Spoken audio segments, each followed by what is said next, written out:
Hi, my name is Pastor Bob, and I'm the senior pastor at the Christian Living Bible Institute. So you've decided to act on your calling and become a pastor or minister. This is really, really blessed news. See, I truly believe that there are more people that have it on their heart to serve, but for one reason or another, they never seem to take action. And I know this sure makes the devil happy. But for some reason, God led you here today, and I am sure you have probably dozens of questions going through your mind right now. This is what this program is all about, to teach you a little bit about that, to show you some of the questions.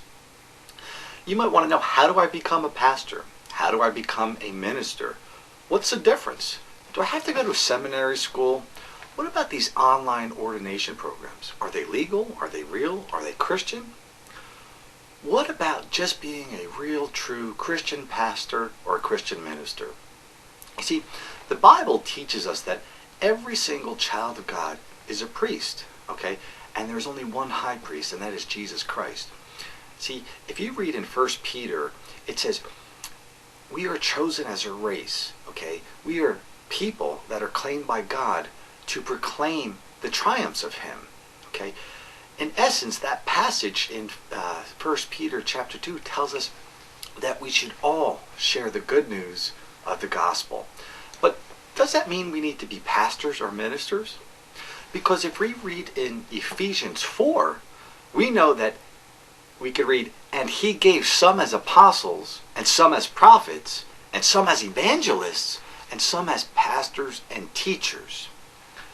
So if you simply want to share the gospel, then just go and do it, because that's one thing we are all supposed to do. Now, what about going into teaching? If you have that calling and you just want to know if this is the right thing for you, what exactly is a minister? What's the difference between an ordained minister and an ordained pastor?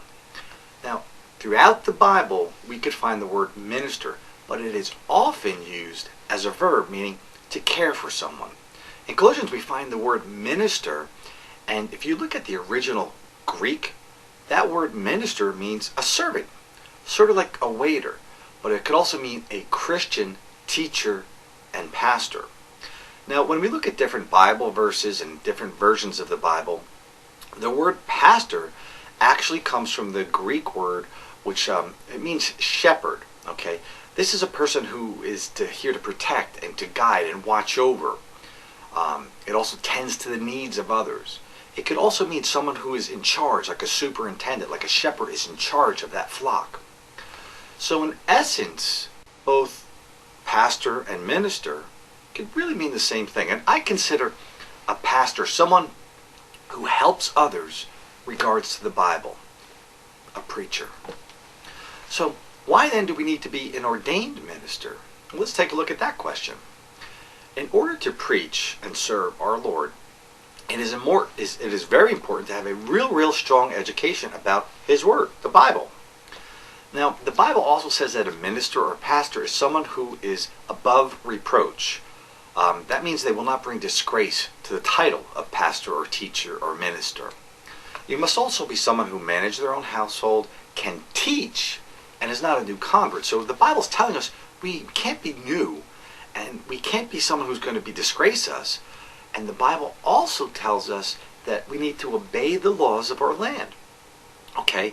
And in this country, the United States, in order to start your own ministry or be a church or do weddings, prison ministry or hospital ministries, you must be licensed or ordained. So now we know why ministers and pastors attend seminary, is because they want to get the education so they can be above reproach and prove that they're not new converts. So when we think of ordained pastors and ordained ministers or licensed ministers, those two terms pretty much go back and forth. As Christians, they should be someone who has proven that they have a strong biblical knowledge and are not just new Christians. And that's why a seminary should take a couple years to prove that you understand the Word and you're above reproach and you're not a new Christian. So in the Christian faith, okay, all Christians, can someone be ordained online? Well, yes and no. Now, can they attend an online seminary and after completion of the required coursework become ordained?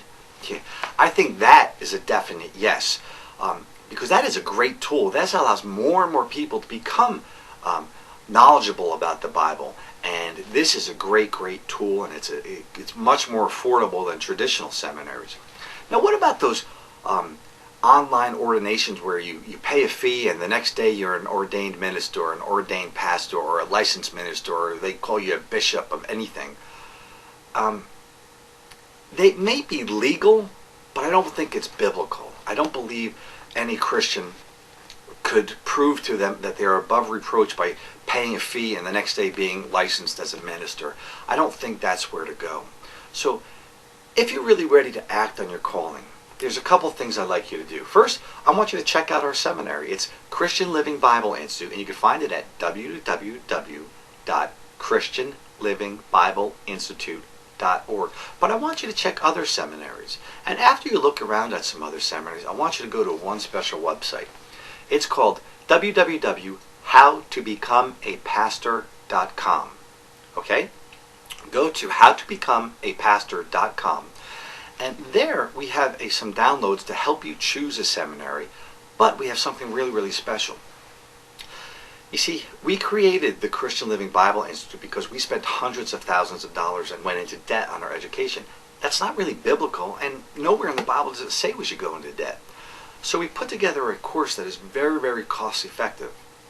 As a matter of fact, the entire 60 credit program is only $1,800. But we've done that one more step because our goal is to have 10,000 people who are pastors and serving our Lord. So what we've done, we've taken another step, because we don't want people to go into debt to become a pastor. That's not right. We just want them to understand the Bible. That's the most important. Have a solid biblical understanding, and you should be able to serve. So what we've done is we've taken the entire coursework, all 60 credits, and we digitized them. Okay? We put them together on CDs. So instead of getting these books and books, you're getting a couple CDs.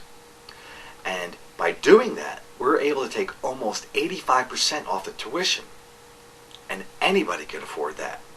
So go to howtobecomeapastor.com, download your free pastor guide, how to choose a seminary guide, and don't forget, when you're ready, come back and you can become a pastor. And some people take the course in a little 3 months, but most people takes a year to 2 years to finish it up. But depending on how well you know the Bible and how much you put into it, you could be a true Christian pastor in just a few short months. Again, my name is Pastor Bob. I'm with the Christian Living Bible Institute. Please visit howtobecomeapastor.com. God bless you on your wondrous, blessed journey.